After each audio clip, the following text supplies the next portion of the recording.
Hey!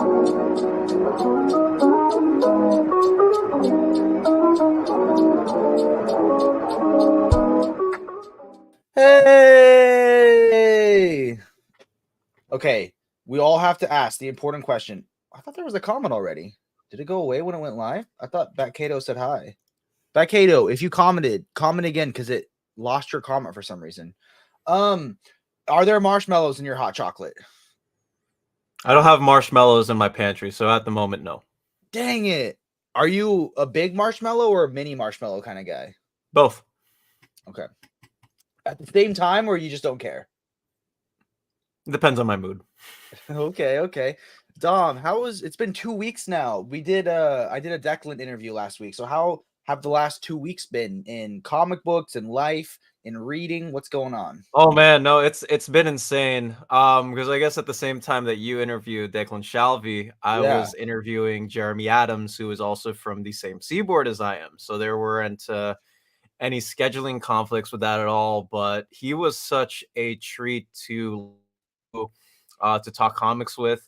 Because yeah, Jeremy's just the biggest nerd. Yeah. I think I've met, or one of the biggest nerds I've met. Like it's clear that like he loves, whatever he's reading, he has to explain it with a methodical thing coming from the mind of someone who's been a fan of these characters for so long, which is um which is how he's like presented himself, and of course like his writing for the last couple of years is prevalent in his Flash, definitely prevalent in his Green Lantern. He seemed Um, excited on your interview. Like he seemed like he seemed excited to be there too. oh yeah. Um, those are my favorite interviews personally, where I get to talk to creators who, you give them a question and they will give you a long-winded explanation without you sort of needing to steer their Yeah. boat. Um, so that was the most fun about that part, and obviously getting to talk about his future plans for Green Lantern, um, and DC All In, and sort of what he has planned with the Lantern Corps, and also getting new readers to jump in along with the brand new initiative. That has been pretty fun. That was pretty fun to talk about, and of course, like past stuff like his Flash, even like transitions on things too. Like one thing with interviews that I think I've come to appreciate, for the last two, because I also interviewed another person as well, is that you're really just there to learn. You're there to learn about the process, um, from these creators. It's not anything of the sort of like, you're just there to get exposure. You're there to learn. You're there to understand like how the process is for them um as us creators, as seems like you're testing with the comments win. It's working now. We missed 2 comments in the beginning. I think what it is this is my first time. StreamYard has a new feature where we can create a room that's reusable. So I don't have to send you a code every single week. And I think it messed up in the first couple comments we got, like were sent before we were live, and they don't show up when we do go live. So I'm rolling with the punches. It's new tech, guys. I'm learning. It's new tech.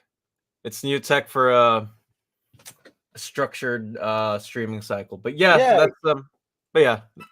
I liked That, how your interview guy was on the same seaboard as you. My guy wasn't even on the same continent. You know what I mean? Like, I don't think I could have interviewed anyone further apart, you know?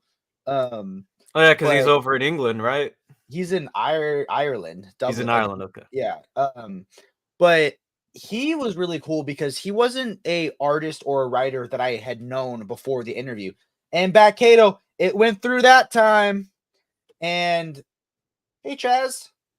And Austin, your test went through. So I had some friends that I reached out to that are like kind of more into comics than I am, or have been reading a little bit longer than me. And they were like, okay, you got to start with some of his, because Declan was an artist that transitioned into a writer. So they're like, you got to start with his Moon Knight run and then transition to his creator owned stuff, and like it kind of took me on this journey. So I read oh, that little thing right there. I didn't even notice Literally. it. Um Yeah, Declan was great. He told me after the interview that like he was like, dude, it really means a lot to me that you read my creator-owned stuff, including the stuff that like nobody else reads or talks about. Like you had like good questions. So he seemed like he had a really good time. We interviewed who is now I guess he had written self-published stuff before, but now a published comic book writer.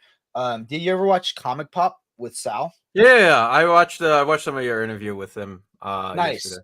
Yeah, so we're very grateful. We owe a lot to Sal because we did an interview with him when we were kind of first starting out, and he was nice enough to retweet the link, and somehow we got like 200 people joining that live stream to watch Sal. No one knew who we were, but that one live stream gave us like 3,000 of our 4,000 watch hours that we needed to go to get monetized. So we were very grateful that now we could turn the lens back to Sal and let him plug some stuff.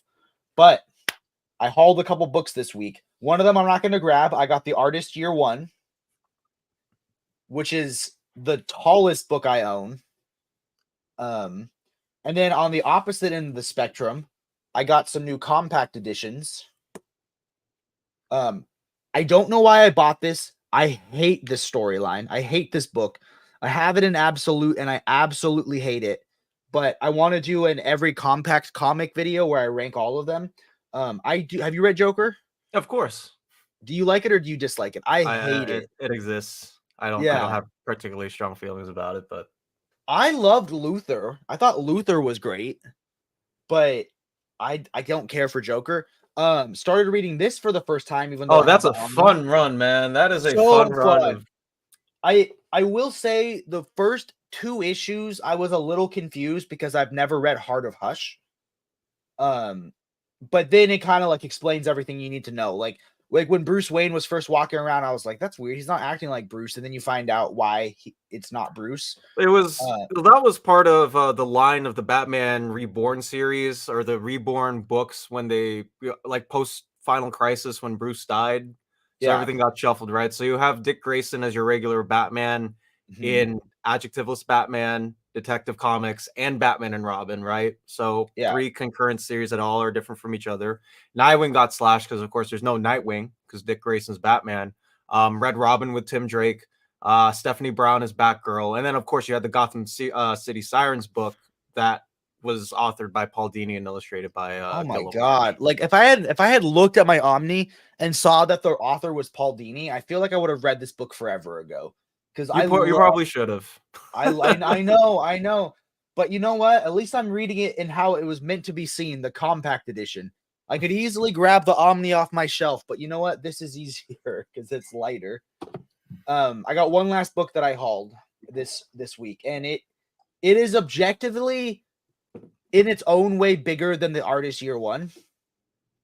So I got this little book right here. Taschen Silver Surfer, which has started a Taschen buying spree. So I currently have en route to me from our sponsors, Organic Price Books, the Spider-Man Volume 1 and 2.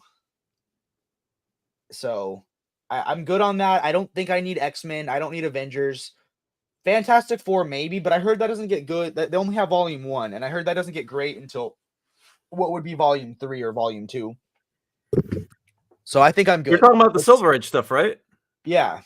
I mean, I love Stanley, Jack it's Kirby, all good. Fantastic Four. I don't know who's telling you that stuff. No. But I mean, like the really good stuff is like this when like Galactus and the Silver Surfer show up. Like like Omnibus 2 is when it when they're really is like when they're really cooking, right? I don't know if I agree with that. I think it's really strong all the way through, man. Okay. So you're telling me I need the Taschen Fantastic Four? Yeah, man, get that Jack Kirby goodness. No one's gonna blame you for that. The only thing that bothers me about my Silver Surfer book is it's not perfect. It has this little weird dog ear like color verification thing. Oh, yeah. I had the same problem with the Thor by Jason Aaron Omnibus Volume 2. At least the first one that was sent to me. And then I gotta return, and they sent another one over to me. So sadly, I bought Silver Surfer when Taschen did the 50% off sale, and they don't do exchanges on the books that are on sale. So I emailed them. I'm like, hey, I'm a YouTuber. I'm going to do a video. I get like X amount of views a month. I'm this many subscribers. And they never replied. I'm small potatoes for Tashin. Tashin doesn't care about me. Batkato, you guys have never read Heart of Hush. You only have 2 different omnis that contain that story. I've read that book a billion times. I still love it. It's probably my favorite inline Batman story ever. Yeah, you know what? I'm sorry. At least I'm honest. I'll read Heart of Hush. I think I'm filming my compact comics video on Wednesday, so I shall try to read it before then. Heart of Hush or just an adjective? Because the Heart of Hush isn't in compact, but Hush is. No, I know, but I want to be able to give perspective on Gotham City Sirens after reading Heart of Hush, because I do feel like it like, I mean, why is Catwoman missing a heart? Why does she seem so weak? Why is Hush walking around pretending to be Bruce Wayne and no one does anything? There's like a lot of questions that I have as a reader. That's why, like, as much as this book is good, it is kind of like, do you think this was the best Harley book to do in compact? They keep marketing that as a Harley Quinn book, even though she's not necessarily the lead. It's a trio lead. No one really. I wouldn't say anyone really takes like possession of like, oh, I'm the leader of the Gotham City Sirens. Like, no, they clearly just marketed it out like as a Harley Quinn book to get sales. The thing that I loved is I have this running joke on my channel that my favorite villain in DC is Gaggy, and I feel like Gotham City Sirens has the best Gaggy story that I've ever read. I've only ever read 2 Gaggy stories. I've read when he shows up and, you know, doesn't last long in 3 Jokers, and I've read the Gotham City Sirens Gaggy story. So, you know what? We need the Gaggy Omnibus. A 2-issue omnibus that costs $200. It could be life size. It could be the size of Gaggy. Oh gosh, I'd rather just buy a life size Gengar at that point, and that would be worth more money. Compact comics are a great idea. If you are rich, I'd buy them in bulk and send them out to children's hospitals. I buy a couple extra sometimes, so when a friend comes over that doesn't read comics, I'm like, hey, you want to try it? First one's free. It's like a gateway drug into comics. What's so beautiful about the end scene? I'm not gonna spoil it for you. Oh, come on. Read for yourself. I'm not gonna spoil it for you. It's my favorite Batman story. You got to find out for yourself. Yes. If you're by Absolute Hush, it is gorgeous. You have Jeff Loeb writing a story that like has every Batman villain ever, everything you've ever wanted to see Jim Lee draw, and it's Jim Lee. It's gorgeous. I think the right way to own it is buy the Hush Absolute and the Dini Omnibus. Don't buy the Hush Omnibus. I agree with that. Yeah, that's the official stance of Titan Tuesdays. I do not know why that Hush Omnibus exists, especially when you can get it in a better, more comprehensive format. It's clearly for Hush fans, but at the same time, it's like, you know, I did an exercise with the people I used to work with at my comic shop back when I worked like 2 years ago. We wanted to figure out like how many times Hush had been printed because the regular standard size hardcover got reprinted. So we were like, how many times has Hush been reprinted? We ended up finding like, it was reprinted 26 times, like 26 different like versions of Hush are available. There's the unwrapped. There was the like anniversary edition that wasn't oversized. The 15th year anniversary was the deluxe one. And we haven't had a deluxe of Hush since then, right? Nope. And they also remarket that trade paperback every good 3 or 4 years, and sometimes even shorter than that. But I get it. Like, if you are the president of DC Comics and you drew a Batman story that has every single most important Batman-related person in it, you are going to reprint that book no matter what happens. Like, I went to Six Flags a couple of months ago. Okay. And on the like sometimes like they'll have screens up like promoting like items in the park or their own rides. Hush was on 3 different promotions for rides. That's how big the story is. It makes me sad. My biggest fear in the world, I have 2 big fears. I'm scared of the dentist and I'm scared of roller coasters. And it makes me so sad that the theme park that has DC characters near me is Six Flags. because like the only ride I like to go on is like the actual Justice League ride, but then I'm too scared to go on any of the other Six Flags Oh rides. my gosh. I hate roller coasters. I don't know what it is. Like, I'm not objectively scared of heights. Like, I can be super high up and be fine. But when I'm locked into a machine Mhm. and it's like throwing me upside down and around and stuff. Oh, I'm the complete opposite. Like I hate heights. Like if you put me on top of the tower to like see, like the Eiffel Tower just to see like the view, or put me in an elevator where I can see everything below me, I will freak the heck out. I hate heights.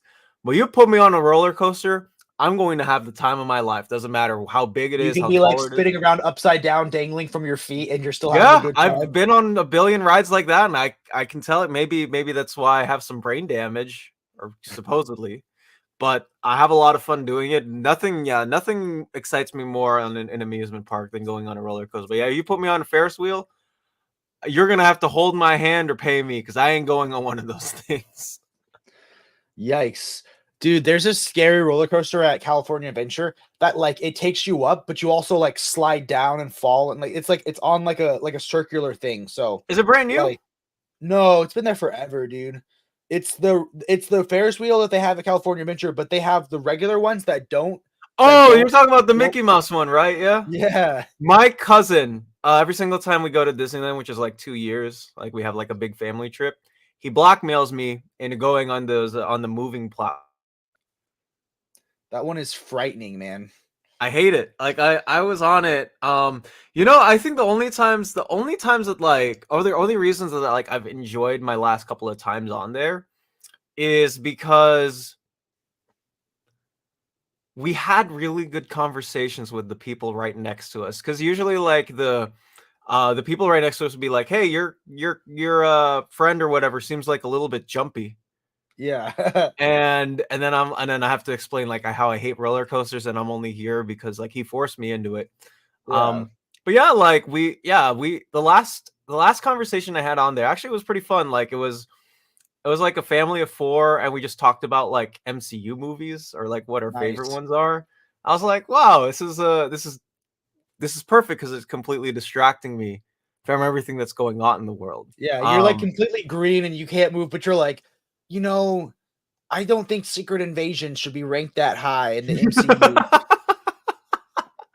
Doing a tier, and that's a good idea for a video. Do a comic book tier list on a moving Ferris wheel. I think I pulled that from my actual history because I was sitting next to these two people on the what's it called? The thing that takes you from the parking lot to the actual Oh yeah, the train lofts or whatever they're the called. tram, The I tram, was on yeah. the tram, yeah. And the people next to me were doing a tier ranking, but they had very different opinions than me. So finally, I never talk to strangers, but I'm like, yo, you cannot put Miss Marvel in D minus. And he's like, but I haven't seen it. And I'm like, that doesn't mean it's a D minus if you haven't seen it. I like the So first like 4.5 episodes of that TV show, but I do love the tone and everything else that like the show had going on. But yeah, you can't judge movies and TV shows, I think, until you've watched them, yeah. which is, yeah, like it's like you saying, "Oh man, I hate whatever type of pizza. Have you had it before?" No. Yeah, So why are you talking about? it'd be me saying Heart of Hush is a D minus story. Right. Everyone knows I haven't read Heart of Hush, you know. Mhm. Bat Cato. So you said that you were Six Flags in Chicago when the Batman roller coaster launched. Is that the one where your legs are dangling down? So the one in like where it's near me, because I'm in the Bay Area, right? The Yeah. one Well, near me is is there like a one in the Bay twirly Area? loop. Yeah, yeah. Okay. Yeah, like the one near me is like a twirly loop de loop Okay. where you're like, yeah, your legs are dangling, but you are spinning constantly for like the 1 minute that you're on. Which I think that's what I need to get over now is that roller coasters are so short. By the time you're on it, you're not Mhm, even scared of them anymore. exactly. Because honestly, like, yeah, you have The fun for like Batman roller coaster is different at every Six Flags yeah, I've it's been to. different for every single park, from my understanding. But I have the janky Six Flags in Ventura that you just feel like you're gonna get pickpocketed at. oh, I see. Because yeah, I think we're going to Magic Mountain sometime next year, or my family is, I should say. Who knows? my last time going to Six Flags was the day Doomsday Clock number 12 came out. Oh yeah, So yeah, you told me the did I tell story you the 2 weeks ago. story? Yeah, Yeah, yeah, yeah. Jordan was taking us to Six Flags. So we had one of our girlfriends drive, and me and Jordan were reading Doomsday Clock on the drive to Six Flags, but I was reading faster than him, so I was overdoing gasps and sighs and stuff.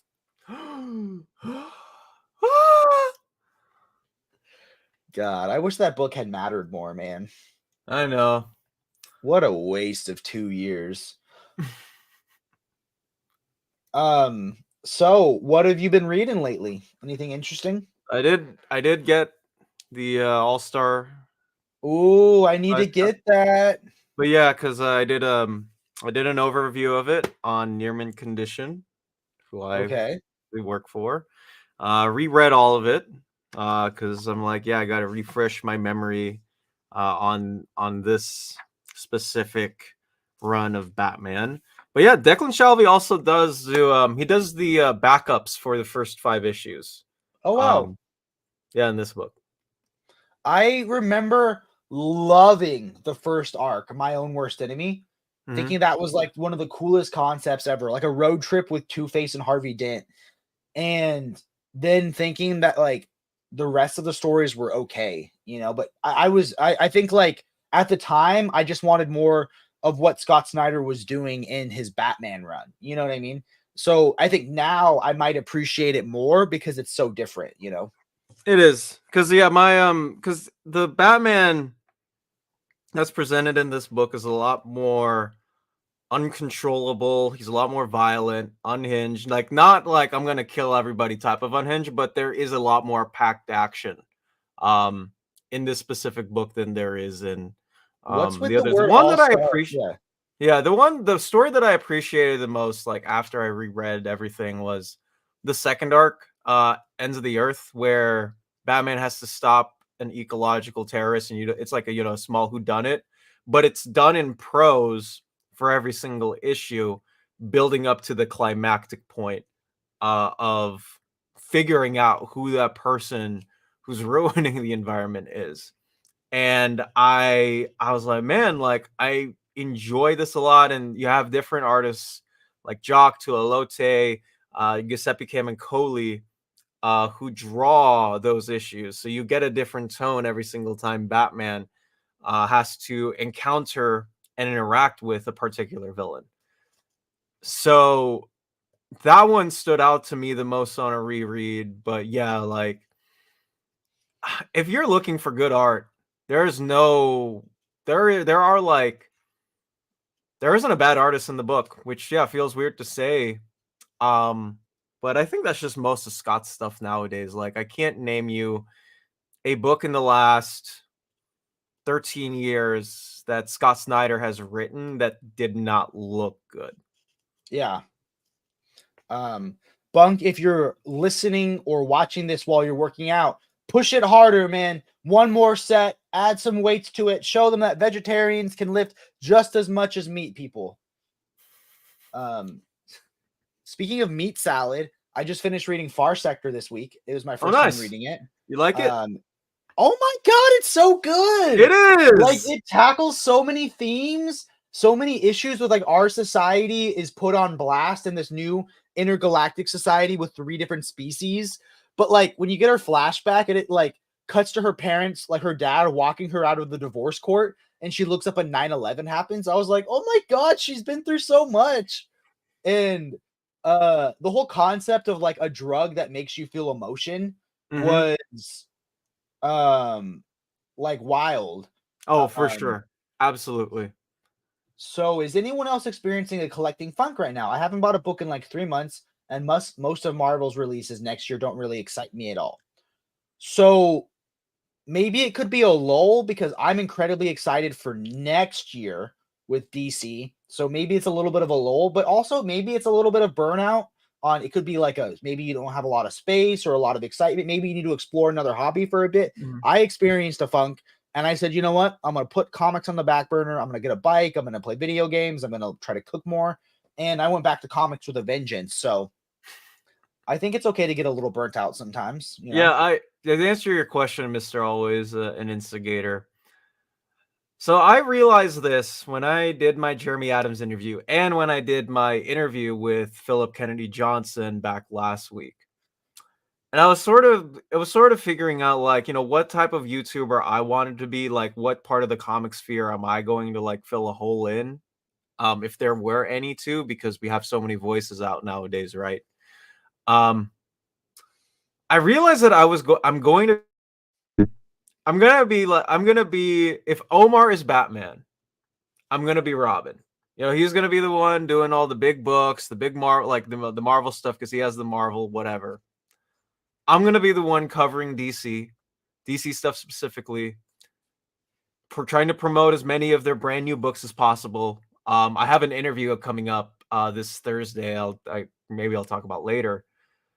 But I figured out what the niche is that I'm going to fill, and it's filling in the hole for both the collected editions community and the single issues community for the DC stuff that no one seems like they're going to be covering. And I'm very happy I finally found my space and understood, hey, like this is where my spot is in comics YouTube. I feel like that's why we're similar, because for a while I knew that like I could never buy a Marvel book and get the overview out faster than Omar, but I was like, I have to look for the DC books. Like for instance, I just recently did an overview on the Batman or the Bat Family Year One box set. I'm like, who else is going to cover that box set? But I covered it and like people loved it. So I look for like the DC book that I know is coming out soon that I don't think anyone else is going to cover, and I try to read it digitally ahead of time, so then the day it comes out, I can have my overview done. But I can only cover like one book every couple weeks. So it's just like you got to find your pocket and your niche.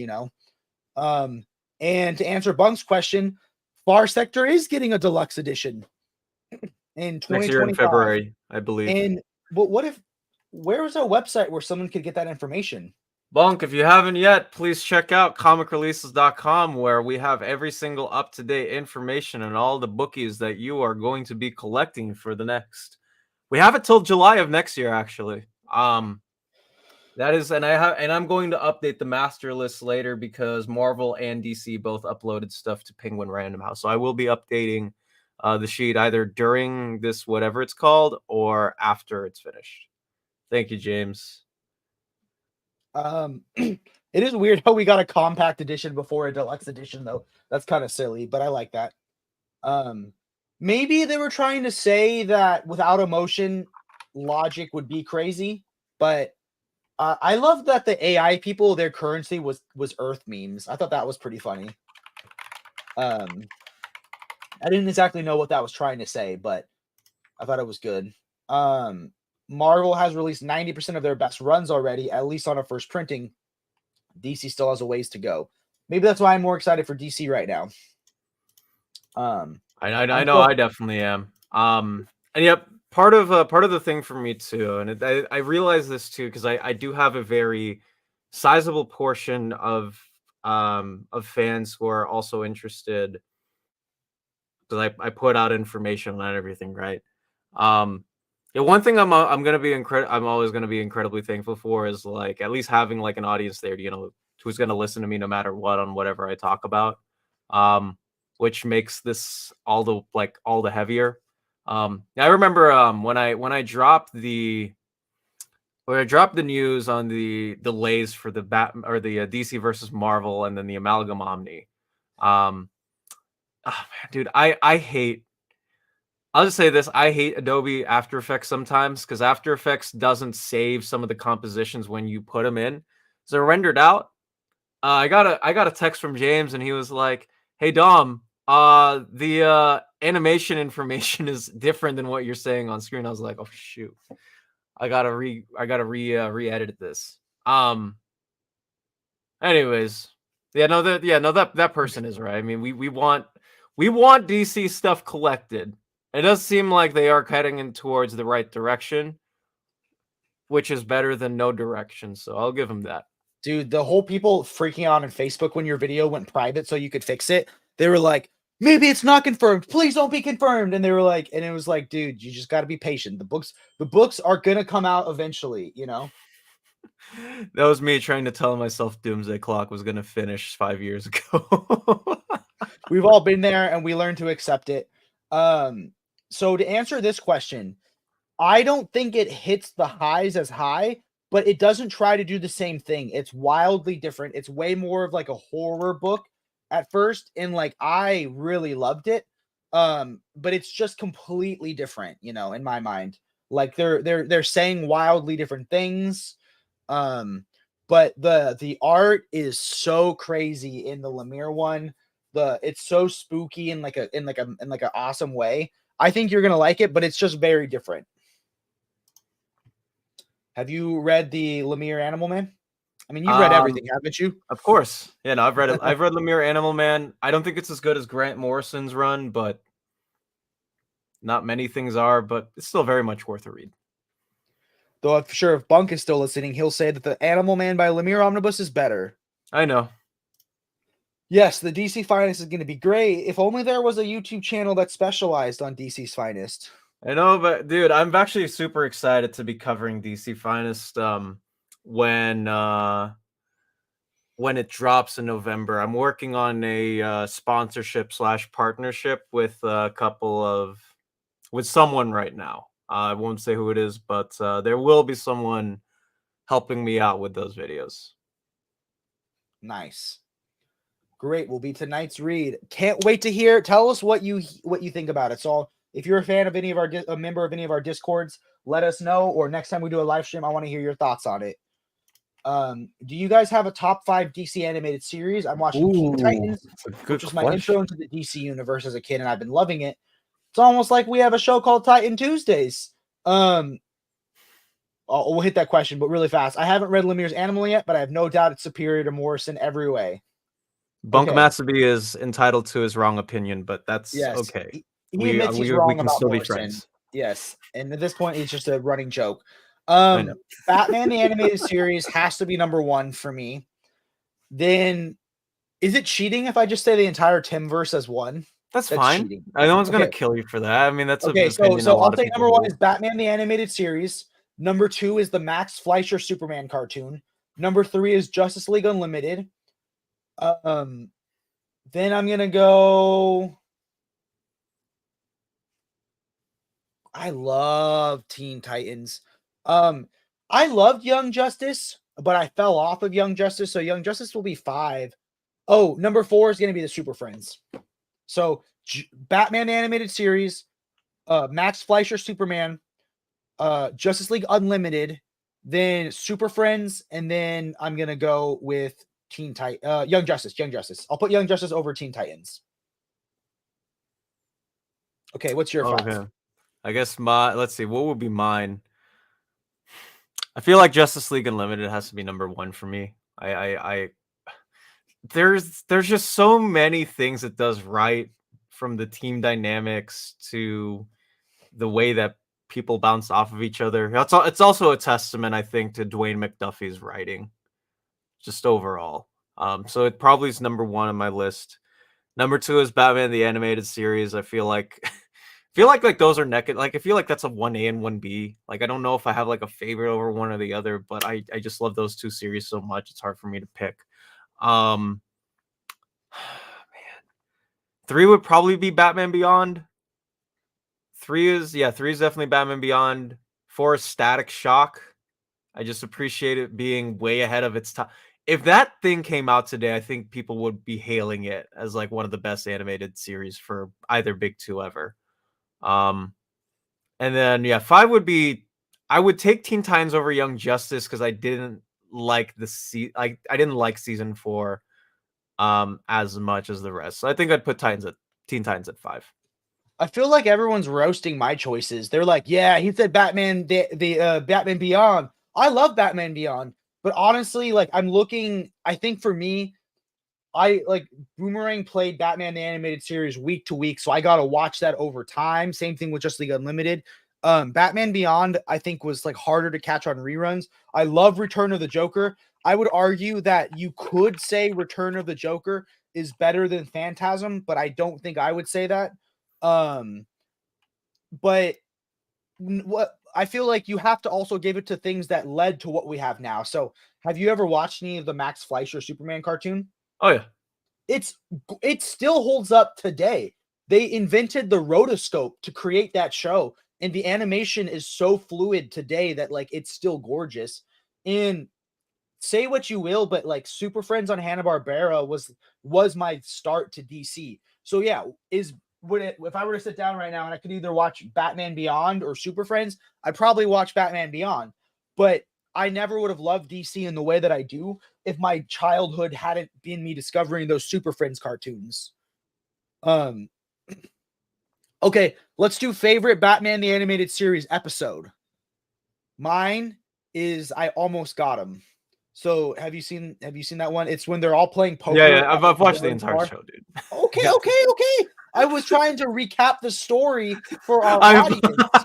I wasn't criticizing your Batman the Animated Series credentials. So for any of you in the chat who haven't seen I Almost Got Him, the episode is some little small stories of the Batman villains playing poker, talking about the time they got the closest to catching Batman. And it's such a love letter on each of the villains. When Killer Croc's there, his whole story is, I threw a rock at him. Like, that's his Almost Got Him story. And it has a fun twist. Oh my God, Batman Brave and the Bold is so good. But my favorite interpretation of Brave and the Bold is when he crosses over with Scooby-Doo. That is such a love letter to all things DC and Warner Brothers. Okay, what is your favorite animated series episode? If you've seen all the episodes. Heart of Ice. Okay, that's so cliche. I know. That's not like everybody's favorite episode. Hey man, that's like there hasn't been anyone better than Paul Dini to write Mr. Freeze. Like, I can't think of another like Mr. Freeze story in Earth Zero, like Prime Earth continuity, that they have done Mr. Freeze better. In all fairness. Why is Bunk trying to be always an instigator right now and saying, dang, Jake trying to little bro Dom? That was not what I was doing. I was trying to be a storyteller or a good live stream host. Yes, Heart of Ice is amazing, but for some reason I just have a special love for I Almost Got Him. I don't know why.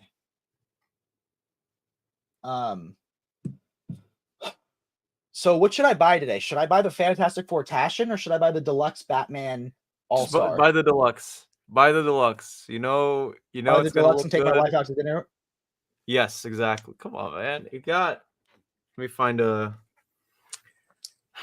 because this book, I want to say it's the issue number 9 cover, is the one with the Jock drawing the American flag ripped on yeah, there we go. It's this cover. Did you create the thumbnail for that video? For Omar? Yeah. Yeah. Because I did. Okay, because I looked at it. I didn't watch it. I didn't know it was you that did it.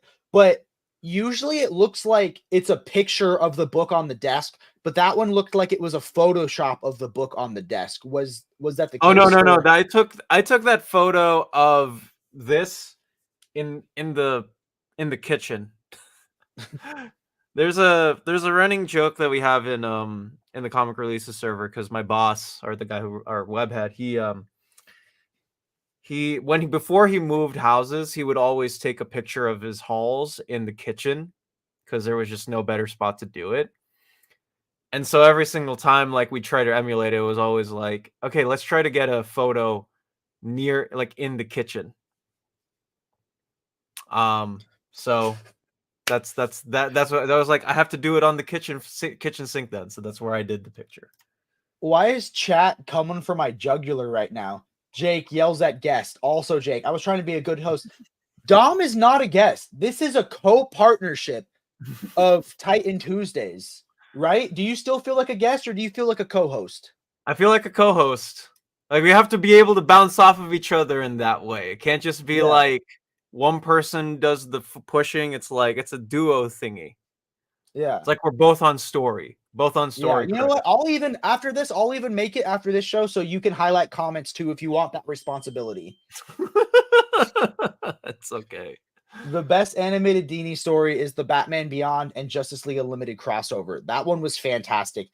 Is that the one where Jon Stewart and Hawk Girl aren't together, and then they meet their son, and they're like, "We're not gonna let fate decide what happens."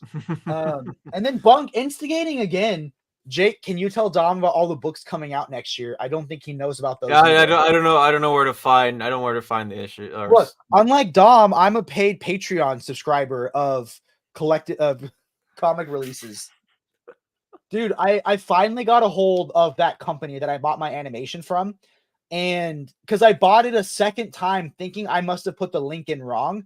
So I paid a second time and I got your profile picture again. So I had to re-download X because the only way to get a hold of them is to tweet is it still called tweeting? No. If it's X, I X'd them and they were like, "Oh, email us your profile picture and your order number and we'll fix it for you." So I'll finally have my Patreon animation. And they refunded me one of the times. But what's going on? Why am I getting your profile picture? You know, I feel like you hacked me. I definitely did not. And you know I did. I thought Dom just said Webhead was taking a picture of his holes, not holes in his kitchen. And I didn't realize we were going there this Tuesday morning. Okay, I'm going to say just from the tank top, he wins at the basketball game, but I have more heart. Heart doesn't win championships. It does if it's a kid's movie. We're not playing in. You know what? I will say, Foxhound, I had 8 blocks in my game on Sunday afternoon, and we won the game by 8. Why are you the guy that says, "Hey, a golden retriever can't be on the other team," and the referee goes, "Well, technically, there's no rule against it," and you're like, "No, that's cheating." Let the golden. It's funny because like my dad and I were complaining to the refs that that the other team that we played did an illegal substitution. The referees gave him a technical. So it is what it is. If you could have DC publish 2 series, what would they be? Mine would be Firestorm and Legion of Superheroes. Like 2 new ongoing series. I would love. There was a pitch one time where Tim Drake was going to step up temporarily as Nightwing. I would love to see that. I want to see someone else take over the Nightwing persona, be Nightwing but with a different personality, and I don't think there's anyone better but Nightwing. And I feel like an ongoing Red Hood and Nightwing storyline would be fantastic. Like I would love to see, like, because they've done like annuals where it's Nightwing teaming up with Red Hood, but honestly, I feel like Red Hood works better when he's partnered with a character that's different than him. That's why I really liked the Rebirth run. But I would love a Nightwing Rebirth ongoing or series. I am surprised that we haven't gotten a Legion announcement yet, considering all of the DC books that have been slated for the last 3 months in terms of solicitation and announcements. I don't know who would be helming it. I don't think it like. I hope because we haven't had one since Bendis was on. Yeah. So. Hart doesn't win championships, neither do the Lakers. We have 17 championships, Bunk. I don't want to hear it. And also, each less championship is one less riot in LA. So, Very true. So either we win or we win, Those would be my 2 picks too. Tall, Foxhound, by the way, just to... Oh, I thought Comic Sheik was saying my picks, but then I realized he was talking to comic pages. And then time to kickstart a live event for the 1-on-1 type. Okay, Dom, how tall are you? You seem taller than me. I'm 6 foot tall. I'm 5'6", but some people say I'm 5'5". But I think I'm 5'6". So, you know what? When I was on a varsity team in high school, it was the cheerleaders because I was the mascot. So I don't think we need to play basketball. He can play basketball and I'll be the mascot. Okay. I haven't heard about this. Did you hear about the pitch where Tim Drake was meant to be Blue Beetle? I have heard of that before, yeah. You want to expand on it? Tell me anything about it, or is that the extent of our knowledge on it? That's my extent of the knowledge. I don't know the story behind it, but I do know that You know what? It was probably from someone in a DC server that I used to be in that told me like, "Hey, like because we were trying to figure out like what Tim's role was after Tyna's Detective Comics run had ended, and then someone brought up like, "Hey, it would be cool if like we got to see him with the Scarab." And apparently like someone there said, "Hey, there was a plan for that, like Keith Giffen must have like concocted up or like something or someone of it, but they never really went into full explanation." But I do know that that was a rumor flying around. Okay, so this is something that's chasing me down. I offhanded mentioned in my digital comics video that I've been exploring some new hobbies, and now I always get comments, people saying like, "So what are the new hobbies?" So let's tackle this. First off, I bought this. This is a Steam Deck. I think it's the greatest video game console that exists. This has the ability to stream my PS5 games to it in high resolution HDR. I can play Game Pass. I have every emulator on here, so Nintendo don't listen and cancel me. But every video game I've ever played as a child, I have digitally on here. I have a Switch on here, and I can play some computer games that are casual. So Stardew Valley, Dave the Diver, Dead Cells. This to me is perfect because I can play video games while being next to my wife on the couch. I also bought a bike. So I stopped riding a bike during the summer heat waves because it was getting well over 100 every day.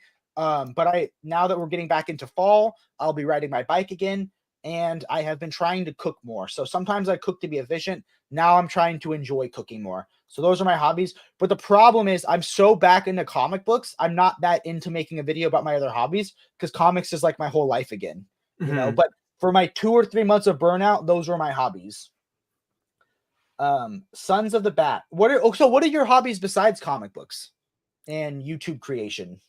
So basketball is one of them, obviously. Basketball is definitely one of them. I obviously reading. Yeah, playing video games is mostly the thing. I have a 3DS and also a PS5. I use my PS5 more often, obviously. But I try to keep up on those as much as possible. I don't play as much because of class and that stuff, but um yeah, that is that. I play piano and keyboard. I've been playing since I was 5. Very, very lucky that my mom didn't take me off of because I asked her when I was 6 or 7 years old. Like I told her, I can't, like, this is impossible. I hate my teacher. I hate being reprimanded and told like to do this and that. I can't do it. Um, and my mom told my teacher to talk to me. My teacher gave me a pep talk, essentially said like, you're gonna thank me in 10, 20 years down the line, because because I'm gonna keep you playing piano instead of going to another route. And I'm very, very thankful she did. That's awesome, man. Do you like, is there a specific genre that you like to play or style that you like to play? I So if people want me freelancing and what if it's like a small gig or like, hey, like we need someone to play piano or keyboard alongside a band or something, I'm definitely up for those. But the when I because I was part of or my teachers were part of a thing called the Music Teachers Association in California, or the MTAC for short, which is like the official like standard bearer of like professionalism as far as like peers and or like training your students go in the country.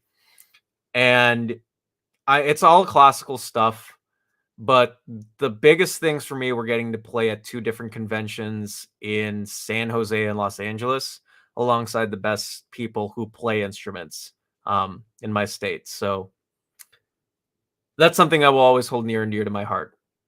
That's awesome, man. I didn't know that about you. Look at us. We're learning new things about each other. People saying Hickman would be perfect for Legion. It would be.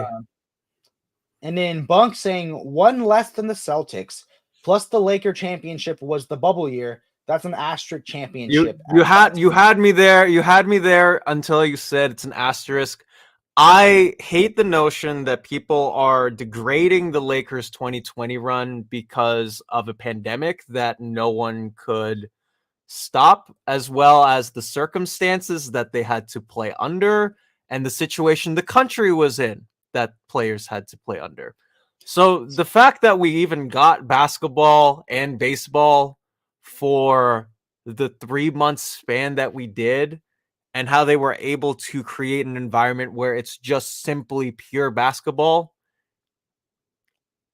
No, Bunk, you're wrong. You are absolutely wrong on this. You can have whatever Grant Morrison opinion you have. Bro, that is completely wrong. It's you are the people who are marking it as an asterisk are the ones who degrade championships because the only ones that they withhold are true are runs like the Dirk Nowitzki run in 2011, where it was like this magical championship run. It's unfair to the players on the team. It's unfair to the management of the Lakers, whoever else won, during those years. It's unfair to the fans who are fans of those teams as well. Do not call And it an this, yeah, asterisk. this I is a will die in my hill. shared opinion of that's the official stance of Titan Tuesdays. There's no such thing as asterisk wins. No such thing. On a brighter note, have you ever played piano to a love interest? Did it work? Follow-up question: what song are you playing if you are playing for a love interest? Yes, it did work. It was a Mario Kart song. Which one? Coconut Mall.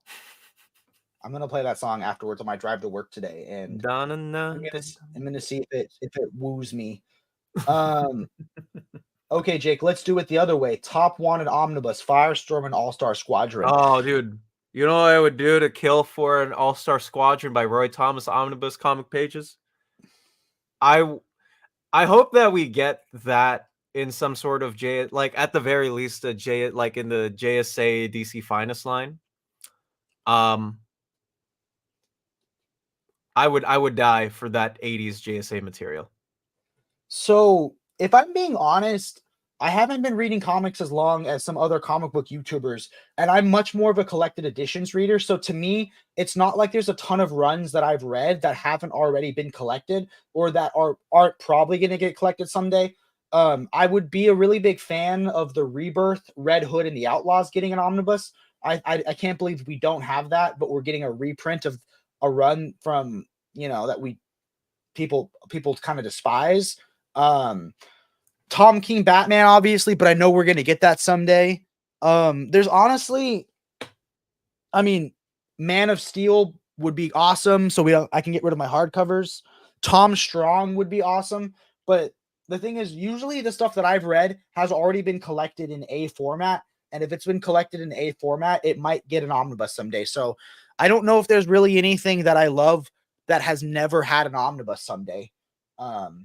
Maybe I doubt it will ever happen because what do they pick and choose? But a Crisis on Infinite Earths omnibus would be fun if they gave me some stories that add context to it. But obviously, I don't need that giant box set. I don't need that. I don't need 4 other deluxe editions worth of content. Just pick and choose the best ones. That'd be cool. Well, Marvel did they have the blueprint of that now, right? For the because they're doing a Secret Wars Omni, and then they're doing the Battle World companion omnibuses to it. Same with House of M. There's a companion to it as well. Civil War will probably have that. Civil War 2 will also probably have that.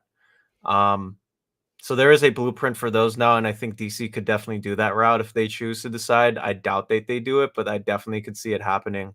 I think for Red Hood and the Outlaws, I think part of the reason that it got pushed up, apparently James Gunn is a really big fan of the New 52 Red Hood run, which is very surprising to me. But someone says like I'm not gonna go up here and you're not gonna yuck anybody's yum. Yeah, I'm like if that's your favorite run, that all the more power to you. I think what it does is it gives DC a bigger leeway to say that hey, we can continue publishing stuff after this that has Red Hood in it, because they can collect the Tynan stuff right after. Because it's not, the volume 1 is not the full run. So they can collect the Tynan run that comes after the Scott Lobdell stuff. And then after that, volume 3, or if they decide to rebrand it, probably a volume 3, I think at that point, you can get the Rebirth stuff that you've been waiting for. Was the New 52 Rider and the Rebirth Rider the same? Yeah. Well, the first half of the new and the main Rebirth run are the same. I don't want to get into anything political or canceling of anybody, but I heard that there was some like things about the writer that people wanted to cancel him or something. Scott. I'm just gonna say it outright. Scott was there have been, I think, 3 or 4 different people who've said that he did some misconducts during Got it. some Okay. conventions in the early So 2010s. to me, it's weird that they're reprinting like I could see if they said we're not reprinting New 52, we're not printing Rebirth because of the allegations, but it's weird to me that they're reprinting. If they're reprinting his 52 run, then that should mean they should be okay doing his Rebirth run, you know. I think the thing that probably offsets that, maybe, then this is just me like going offhand off record. There's not much Jason content out there in terms of him being Red Hood. You only have the stuff that's collected in the Under the Red Hood Deluxe Edition. You have the Grant Morrison Batman Omnibus Volume 2, which has that Red Hood arc where Dick Grayson and Damian Wayne fight him, where he completely changes his look and also his hair, infamously. And then you have the New 52 and Rebirth runs, and that's it. There's not much Jason content out there. And for a fan base that is as big, and I've met some of those people, like some of those people I would consider friends. For a fan base as big as Jason Todd's, there just isn't much to push out that isn't that. And the stuff that they already have it all like we have 3/5 of Jason Todd's entire existence as Red Hood printed in omnibus format. Yeah.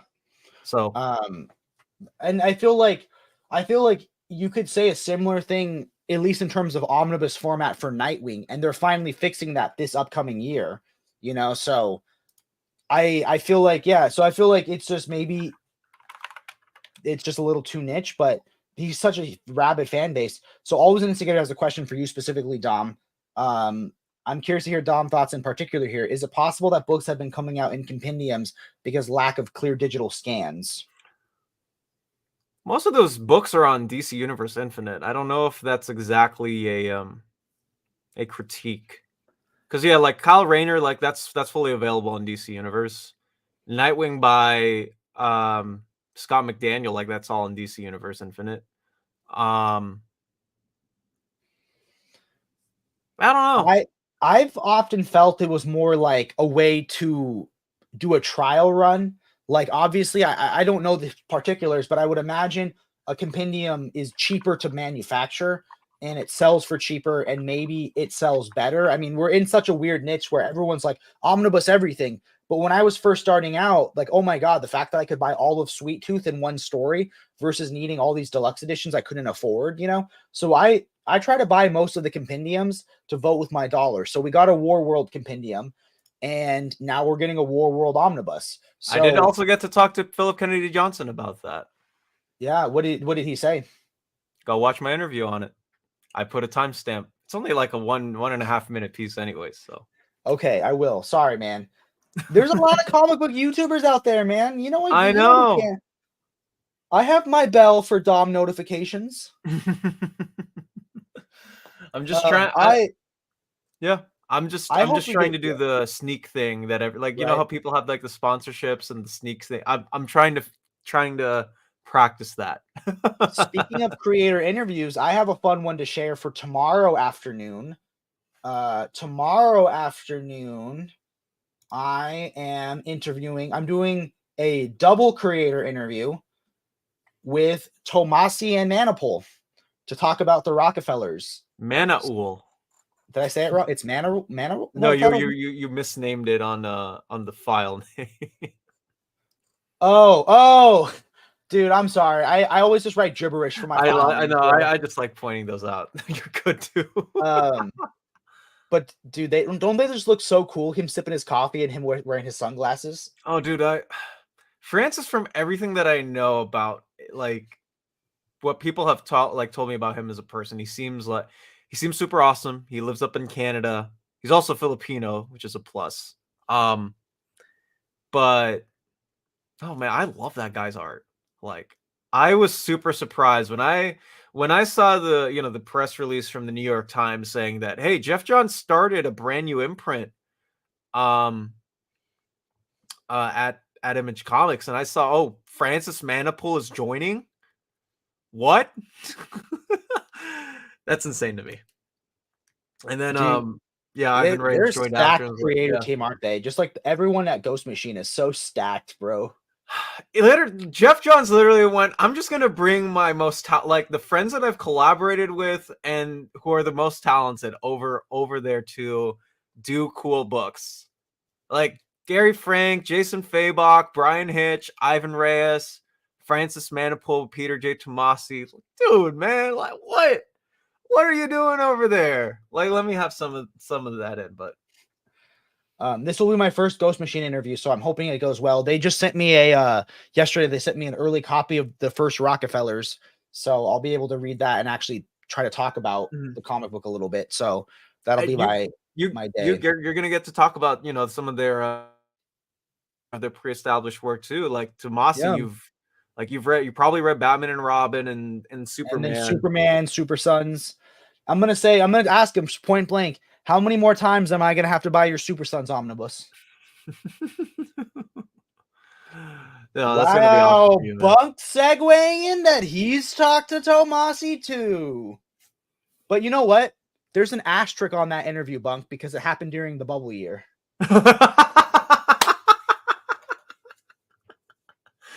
I love you, Bunk. Don't take my words again. I'm just a very passionate man. You should have seen 17,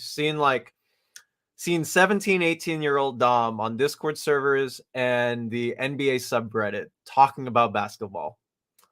In times where my team was complete garbage, we were rebuilding, we were getting the number 2 overall pick every single season, and I had to suffer through because I live in the Bay Area. All these Warriors fans were just coming out of the woodworks saying, man, I've always loved the Warriors, even though I only know you started rooting for them because Steph Curry was there. I had to lift it. Like, I will say, to date myself, the years I was in high school, every single year was a Cavaliers-Warriors matchup. I don't have anything to contribute to this conversation, but maybe you and Bunk should do a stream where you're both wearing basketball jerseys and you just squash the beef. It could be a squash. I'll even set it up if you guys don't have StreamYard. We'll do a squash the beef stream. I'm down. Yeah, dude, Bunk, let's do it. Like, I don't hate Jason Tatum. I'd be willing to talk. Yeah. I can be there either as a mediator, or it can be just the two of you squashing the beef. And you know what? It was during 2020 when he interviewed him. Asterisk interview. Doesn't feel good to be decredited with that asterisk mocking you. They met in the bubble, so it doesn't count. Oh, that's funny. Really excited for your interview, Jake. I've only made 3 videos so far, but one had to be about why everyone should be excited about Ghost Machine. It's one of the best comics coming out right now. I know I read Geiger, and I'm waiting on the collected edition of Junkyard Joe to come out. I think they're I was waiting to see if Ghost Machines would send me a copy, but they were just going to send me a PDF. I get it. They're a smaller company. So, but I had to at least ask. And so I'll read Junkyard Joe soon, but I'm super excited. I'm excited for this, the Rockefellers, because it sounds like it's a family that time travels, and who writes a better family through line than Tomasi? You know what I mean? Like, his books are, I feel like Batman and Robin, Super Sons, Superman were all about family. So I'm excited. I think Dom and Bunk just need to go all in on the Clippers together for a season. The entire summer was hard for a Lakers fan. Oh, there's no beef squashing here. I'm a full-on Celtics fan. I'm stoking the flame. Plus, I'm 6'6". I've got half a foot on at least both of you. But I'm always down to talk ball. Bunk is just coming for blood today. What's a creator that you really want to talk to and ask some questions? Do you have a question that's been on your mind for years? If I could have any creator interview, it would be Tom King. I adore Tom King. He's written like my favorite comics ever. I don't know if I have one question that I really want to ask him. Because I'd have to spend some time in thinking about it. But honestly, like, maybe I'd love to hear his side of the story of Heroes in Crisis, because I think that story wasn't. I think editorial took a lot of control of that story, and his original story of wanting to deal with mental health seemed important. But if I could have an interview with anybody, you'd be Tom King. That's my dream interview. Man, no, Jonathan Hickman is always going to be at the top of that list. I think no matter what way I go at it, because he's my favorite creator. Actually, no, you know what? I take that back. I think it'd be Grant Morrison because I just want to pick apart that brain. I have no idea what I get. But it's also like completely rare, right? Like I think like Jonathan Hickman is busy, but he does pop up for at least bigger bigger channels to talk about comics. So there is like that possibility and notion of uh Grant Morrison seems impossible to connect with. So I think that's why he would be, or they would be higher on those. Sorry. I feel like if I interviewed Grant Morrison, why would I have to bring Bunk along just to balance it out? You can still learn. Like I said earlier, I think the thing with interviews is like you want to use those as an opportunity to learn about, even if you completely disagree with the creator on one thing that they've written or one concept that they introduced. It's always an opportunity to see like what the process of their craft is, what goes in their mind when they're thinking about how to go about the story, how to go about the plot, how to go about the direction or tone of the book. There's always a lot to learn from a creator, even if you didn't like one of their books as much as maybe the other person would. Yeah, like I'm excited to ask Kelly Thompson why she broke my heart when I read Black Widow. Like I feel like she wrote it specifically to break my heart into 1,000 pieces. Well, So since you that'll got be. her on, like you got to ask about Absolute Wonder Woman. I know. How cool is that series gonna be? It's my most anticipated Absolute series by far. I think now that I've read Kelly Thompson, she's moved. Wonder Woman's moved to my number 1. Batman's my number 2, and Superman's my number 3. I think Superman could be really cool, but I don't know what. I don't think it seems the most interesting off the bat. You know. Mm-hmm. Hello, Grant. Very excited to be sitting here with a chance to talk. First question: why aren't your books good? Have you considered writing them better? Wow. Maybe I won't have Bunk on that interview then. Adrian, yesterday Word Balloon interviewed J.H. Williams III live, and I was able to ask him how much of Batwoman did he and Halden have outlined before they decided to jump ship. What was the answer? He's gonna say, watch the video, here's the timestamp. Oh, cool, man. Do you have anything planned for the upcoming week that anyone should know about? Any little teases? Yes, so the interview for my next creator, I'll give you a hint. Yeah, he's it's very much in line with the theme of this show. Or the name of this show that we do weekly, I should say. That will be out on Thursday, but I'm going to be recording it in about an hour from now. So very excited for that. Also, I have a big announcement that's going to be dropping next Monday on my channel. Nice. So that is it's a project that I'm going to be doing long term with another content creator who I'm very, very excited to work with on the near future. Very, very closely on all of it. So very excited for that all. Cool, dude. Well, that's exciting. What are you reading currently? What am I reading? Besides All-Star Batman, I did finish. Hold on. Do I have it here? I did finish the first 2 issues of Zatanna. Those are gorgeous covers. Yeah, Bring Down the House. Yeah, I got the Archer here. I got the foil one too in my Archer bin, and then Jenny Frisson's cover to issue 2. I love her covers.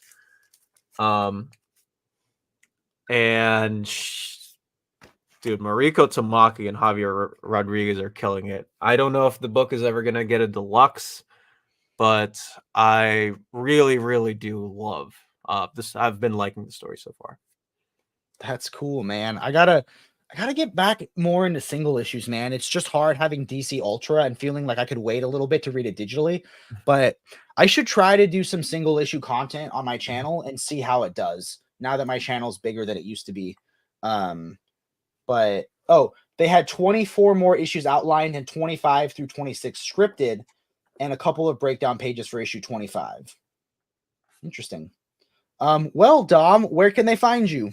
You can obviously find me on my channel. I'm very close to, but I think 1,700 subscribers now, which is pretty insane. So, um, you can find me on Dom of X. You can also find me on comicreleases.com. We have our own Patreon where if you put in just $2 a month, it helps not only me and Webhead out, but it also gives you access to tracking your with the watch list. And if you want to chat with me publicly, anyways, you can hit me up on Discord in the Comic Releases Discord. So you can find me, and obviously, near mint condition. Omar is out of town, and I will be taking over 1 or 2 videos for him this week. Nice, man. That's awesome.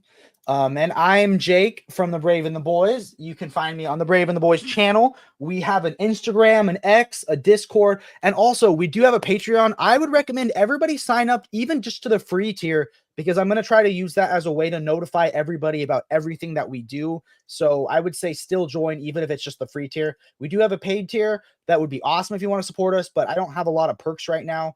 But join the free tier and get notified for everything. That'd be an awesome way to stay in touch. So we have our interview coming up next tomorrow afternoon. That'll be fun.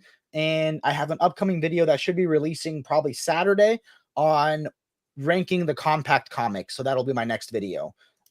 Everyone, keep reading and stay brave.